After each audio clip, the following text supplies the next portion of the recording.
Aduh, pecah lagi. Males banget kalau udah harus bersihin pecahan kaca. Serpihannya itu loh, susah banget dicarinya. Wait a minute. Who are you?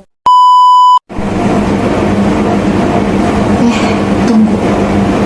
Kalau nggak salah tadi baca, sinar X bisa dipakai buat mendeteksi serpihan kecil kayak serpihan kaca atau logam. Emang beneran bisa ya?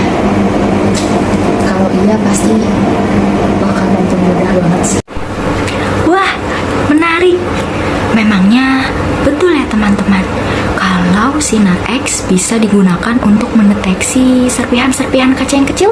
Jawabannya betul ya teman-teman. Seperti dalam dunia medis, sinar X bisa digunakan untuk mendeteksi serpihan-serpihan kecil seperti kaca atau logam. Tetapi penggunaannya tidak semudah seperti kasus-kasus yang tadi itu ya teman-teman. Karena meskipun bisa, penggunaan sinar X harus dilakukan dengan peralatan khusus dan oleh profesional yang terlatih. Tapi teman-teman jadi penasaran nggak tentang penggunaan sinar X untuk mempermudah kehidupan kita? Pasti penasaran dong ya.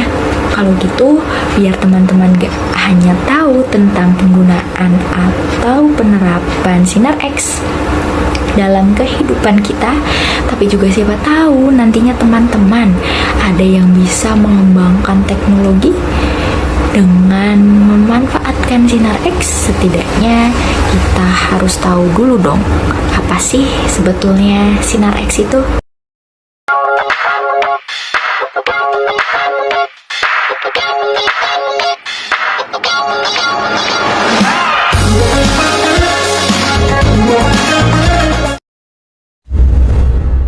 Sinar X adalah bagian dari spektrum elektromagnetik yang memiliki panjang gelombang lebih pendek dari sinar ultraviolet tetapi lebih panjang dari sinar gamma. Karakteristik sinar X itu salah satunya ialah mempunyai frekuensi yang cukup besar, yaitu antara 10 pangkat 16 Hz sampai 10 pangkat 20 Hz. Sedangkan panjang gelombangnya sangat pendek, yaitu 10 pangkat 8 meter sampai 10 pangkat 12 meter. Penemuan sinar X pertama kali dilakukan oleh Wilhelm Conrad Roentgen pada tahun 1895 saat sedang mengerjakan eksperimen tabung katoda. Dan sejak saat itu, sinar X telah mengubah dunia kita dalam banyak hal. Yang pertama, dalam bidang kesehatan, ada radiografi atau biasa kita kenal dengan ronsen.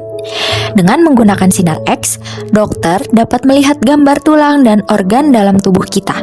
Misalnya, saat kita mengalami cedera, ronsen membantu mendeteksi patah tulang atau infeksi. Yang kedua, dalam bidang kesehatan ada CT scan. Ini adalah versi lanjutan dari ronsen yang menghasilkan gambar penampang melintang tubuh dengan detail tinggi. CT scan digunakan untuk mendiagnosis berbagai kondisi seperti tumor atau pendarahan internal. Yang ketiga, dari bidang kesehatan ada radioterapi. Sinar X tidak hanya untuk diagnosis, tetapi juga untuk pengobatan. Dalam radioterapi, dosis tinggi sinar X digunakan untuk membunuh sel kanker atau menghambat pertumbuhannya. Setelah di bidang kesehatan, kita lanjut ke bidang keamanan. Pernah nggak sih teman-teman melewati pemindai di bandara? Nah, itu merupakan salah satu aplikasi dari sinar X. Yang pertama ada pemeriksaan bagasi. Sinar X digunakan untuk memeriksa isi tas dan koper tanpa perlu membukanya, membantu petugas mendeteksi senjata, bahan peledak, atau barang terlarang lainnya. Yang kedua ada pemindaian tubuh. Beberapa fasilitas keamanan menggunakan pemindai sinar X untuk memastikan tidak ada barang berbahaya yang disembunyikan oleh individu.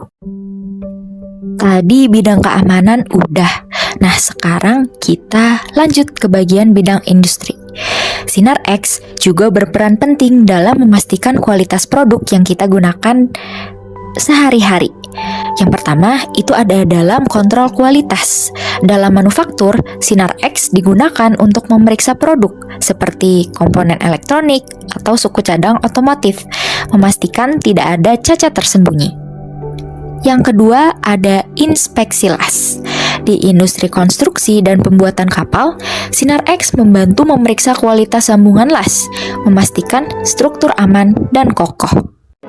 Selain di 3 bidang yang tadi, ada juga nih penerapan di bidang seni dan arkeologi. Ternyata, seni dan sejarah juga mendapat manfaat dari sinar X. Yang pertama, ada analisis lukisan. Sinar X memungkinkan para ahli melihat lapisan tersembunyi di bawah permukaan lukisan, mengungkap sketsa awal atau perubahan yang dilakukan oleh seniman. Yang kedua, ada pemeriksaan artefak. Dalam arkeologi, sinar X digunakan untuk memeriksa artefak tanpa merusaknya, membantu peneliti memahami struktur internal dan teknik pembuat. Wah, keren banget ya. Ternyata sinar X digunakan dalam berbagai bidang. Sekarang giliran teman-teman. Coba perhatikan sekeliling. Apakah teman-teman menemukan benda atau situasi lain di mana sinar X mungkin digunakan? Teman-teman, sinar X adalah teknologi yang luar biasa dengan berbagai aplikasi yang memudahkan dan meningkatkan kualitas hidup kita. Namun, penting untuk diingat bahwa meskipun bermanfaat, penggunaan sinar X harus dilakukan dengan hati-hati dan sesuai protokol keamanan untuk menghindari paparan radiasi yang berlebihan.